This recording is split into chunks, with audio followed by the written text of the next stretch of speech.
Radio Lime News Update.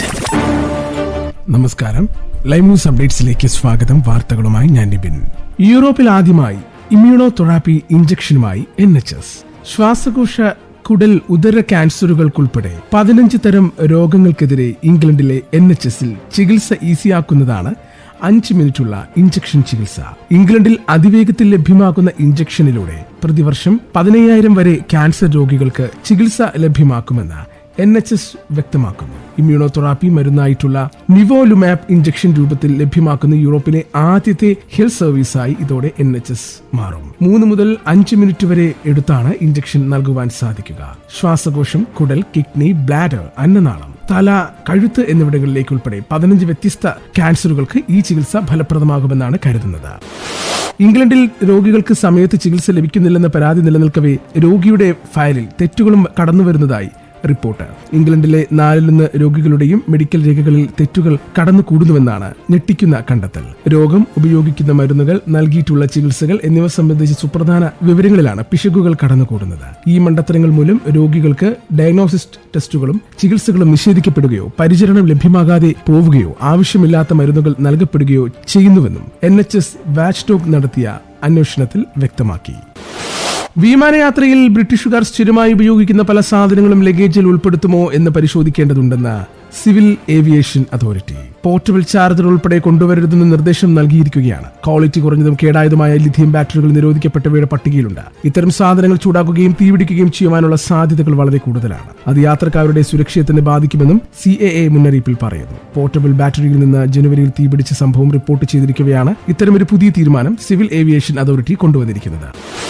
Pahalgam ഭീകരാക്രമണത്തിൽ judicial അന്വേഷണം ആവശ്യപ്പെട്ട ഹർജിക്കാർക്ക് സുപ്രീം കോടതിയുടെ വിമർശനം. ഭീകരവിരുദ്ധ നടപടിയുമായി ബന്ധപ്പെട്ട കാര്യങ്ങളിൽ എന്തിനാണ് അന്വേഷണമെന്ന് ഉത്തരവിടണമെന്ന് ചോദിച്ച കോടതി ഈ വിഷയത്തിൽ തന്നെ അന്വേഷണം നടത്തുവാൻ എപ്പോൾ മുതലാണ് സുപ്രീം കോടതി ജഡ്ജിമാർ വിദഗ്ധരായതെന്നും ആരാഞ്ഞു. സുപ്രീം കോടതി ഇത് ആവശ്യമാണെന്നും നിരീക്ഷിച്ചു. ഇത് അംഗീകരിക്കാനാവില്ലെന്ന് വ്യക്തമാക്കിയ ജസ്റ്റിസ് സൂര്യകാന്ത് സുരക്ഷാ സേനയുടെ മനോവീര്യം തകർക്കുമെന്നും പറഞ്ഞു. ഭീകരാക്രമണത്തിൽ 26 പേർ കൊല്ലപ്പെട്ടതിന്റെ പ്രതികാരമായി മറ്റു സംസ്ഥാനങ്ങളിലുള്ള കാശ്മീരികളായ വിദ്യാർത്ഥികളെ ലക്ഷ്യമിടുവാൻ പദ്ധതിയുണ്ടെന്നും കണക്കാക്കി. പൊതു ഹർജികൾ നൽകുമ്പോൾ ഉത്തരവാദിത്ത ബോധത്തോടെ പെരുമാറണമെന്നും രാജ്യത്തോട് നിങ്ങൾക്ക് ഉത്തരവാദിത്തമുണ്ടെന്നും ജസ്റ്റിസ് സൂര്യകാന്ത് പറഞ്ഞു.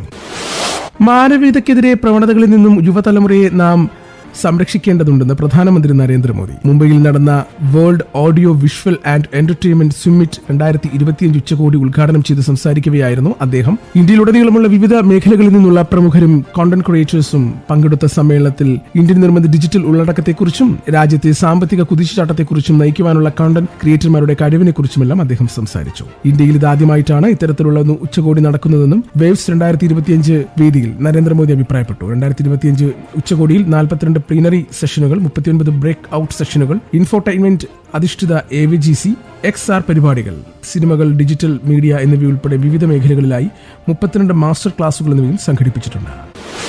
ലോക തൊഴിലാളി ദിനത്തിൽ ജീവനക്കാർക്ക് സമ്മാനമെന്ന നിലയിൽ ശമ്പളം നൽകി KSRTC. മെയ് ദിന സമ്മാനം എന്ന തലക്കെട്ടോടെയുള്ള വാർത്താക്കുറിപ്പിലാണ് KSRTC പുറത്തിറക്കിയത്. 1-ാം തീയതി ശമ്പളം നൽകുമെന്ന വാക്ക് പാലിക്കുവാൻ അവധി ദിനത്തിന്റെ തലേ ദിവസം ശമ്പളത്തുക ബാങ്കിലേക്ക് നിക്ഷേപിക്കുവാൻ ഗതാഗത വകുപ്പെന്നാണ് വാർത്താ സമ്മേളനത്തിൽ പറയുന്നത്. വാർത്താക്കുറിപ്പിന്റെ പൂർണ്ണരൂപം ഇങ്ങനെയാണ്: ലോക തൊഴിലാളി ദിനത്തിൽ KSRTC ജീവനക്കാർക്ക് മെയ് ദിന സമ്മാനമായി ശമ്പളം 1-ാം തീയതി നൽകുമെന്ന് വാക്കു പാലിക്കുവാൻ അവധി ദിനത്തിന്റെ തലേ ദിവസം തന്നെ ശമ്പളത്തുക ബാങ്കിലേക്ക് നിക്ഷേപിക്കുവാൻ ഗതാഗത വകുപ്പ് മന്ത്രി KB ഗണേഷ് കുമാർ നൽകിയ പ്രത്യേക നിർദ്ദേശപ്രകാരമാണ് മെയ് ദിനത്തിൽ 22,000-ൽ പരം ജീവനക്കാരുടെ കൈകളിലേക്ക് 75,06,00,000 രൂപ എത്തിച്ചേരുന്നത്.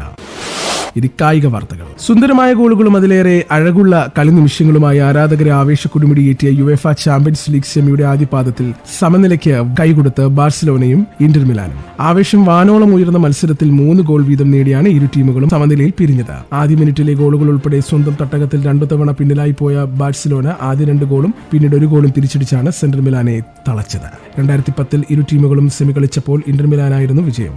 ആ വർഷം ഫൈനലിൽ ബയൺ മ്യൂണിക്കിനെ തോൽപ്പിച്ച് ഇന്റർ മിലാന് ചാമ്പ്യന്മാരാവുകയും ചെയ്തു. ഇത്തവണ സെമിയുടെ 2-ാം പാദം ഇന്റർ മിലാന്റെ തട്ടകമായ സാൻ സിറോയിൽ ചൊവ്വാഴ്ച നടക്കും.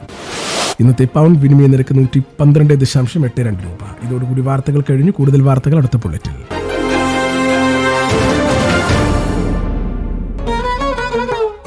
കൂടുതൽ വാർത്തകൾക്കും വിശേഷങ്ങൾക്കുമായി റേഡിയോ ലൈം ആപ്പ് ഡൗൺലോഡ് ചെയ്യൂ. പ്ലേ സ്റ്റോറിൽ നിന്നും ആപ്പ് സ്റ്റോറിൽ നിന്നും.